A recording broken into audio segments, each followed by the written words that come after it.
Have you ever heard the term buy term and invest the rest? Well, in this video, we're going to break it down so you can actually apply logic to this commonly used term by life insurance agents, okay?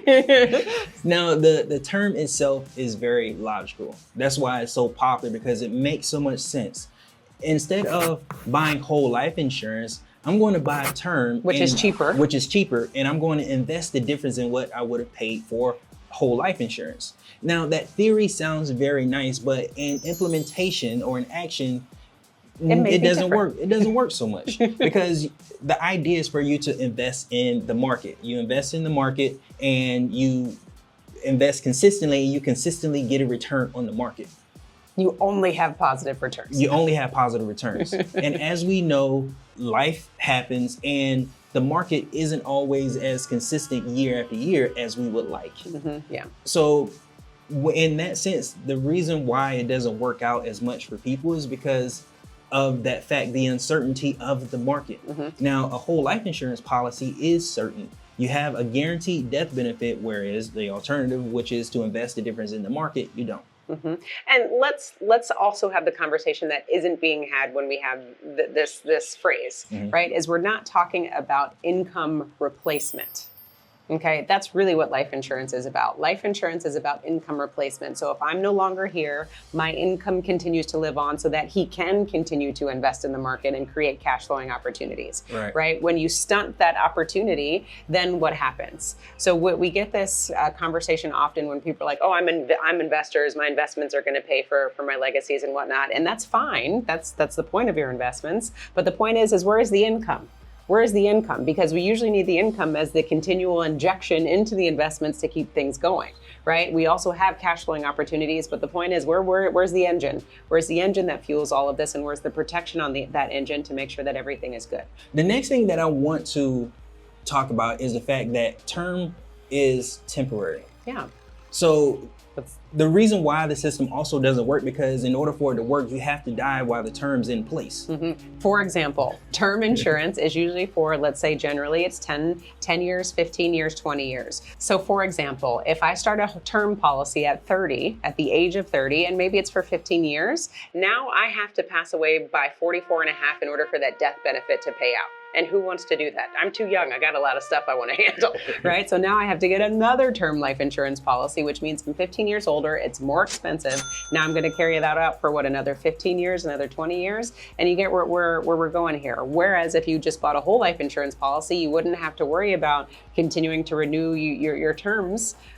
In simplification, you wouldn't have to get another policy after 15, 20 years. You would have a whole life insurance policy your whole life. The reason why it's more expensive is because you have life insurance for your whole life, and there's also more benefits that come with it. Right. Now, that 15-year premium term policy that you bought after you're 15 years older, so the premium is more expensive than it was 15 years prior. The whole life insurance policy, the death benefit, the premium stays the same, but the death benefit continues to increase as you get older, because you're continuing to pay the same premium into that policy. So long story short with this whole conversation, when people tell us buy term and invest the difference, the conversation that we're always having is, what are you doing with the difference? Like Darius said, year after year, are you getting positive returns? Year after year, are you cash flowing? Is it making sense for what you didn't invest into a life insurance policy? And typically 9 times out of 10, that answer is going to be no.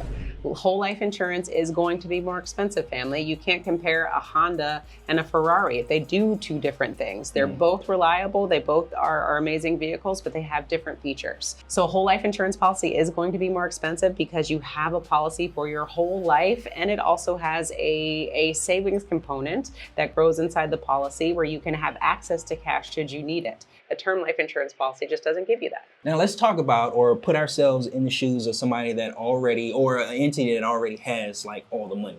Let's say banks. That's the first thing that comes to my mind is a bank.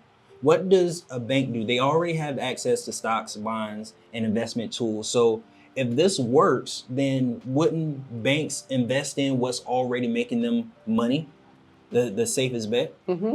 But then we have where the banks buy billions of dollars in whole life insurance, bank-owned life insurance. So the industry right now is basically $180 billion in whole life insurance. So Not term insurance. Not term. Whole life insurance. Whole life insurance. The reason why is because it's stable, it's contractual, and there's tax advantages.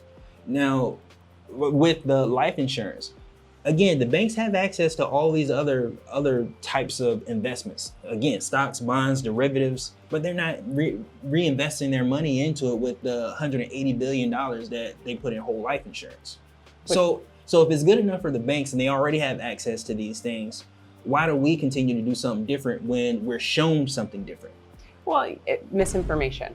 I'm going to call it that, right? Because now let's get to the facts of term insurance. And again, we're not saying anything is wrong with term insurance or anything is wrong with whole life insurance. We're just strictly giving you the facts because we own term insurance. Right. We also own whole life insurance, but term insurance is a very specific cog in our wheel. Okay. Right. So the reason why it's important for us to understand term insurance is because if you get a life insurance policy, that means that the life insurance company is saying you are healthy enough to have insurance, which means that they believe that you will probably outlive your term, right?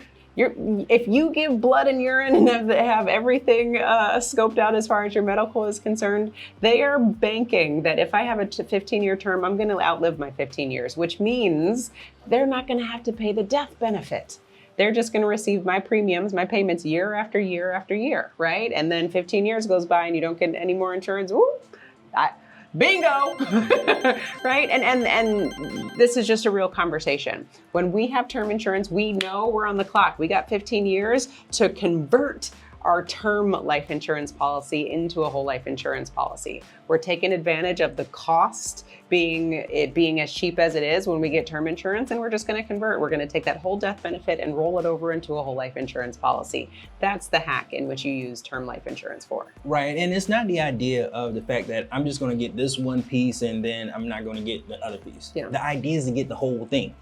You want to buy term when you're in the building phase, and then you want to make sure that you don't have any third-party debt. You don't have anything sucking the income out of your household. You want passive income that's generating more income. So when you do get these investments, which you should get, then you convert your term into whole life because it's guaranteed to pay out in your lifetime, where term isn't guaranteed to pay out in your lifetime. It's guaranteed as long as you pay your premium and you pass away within that term.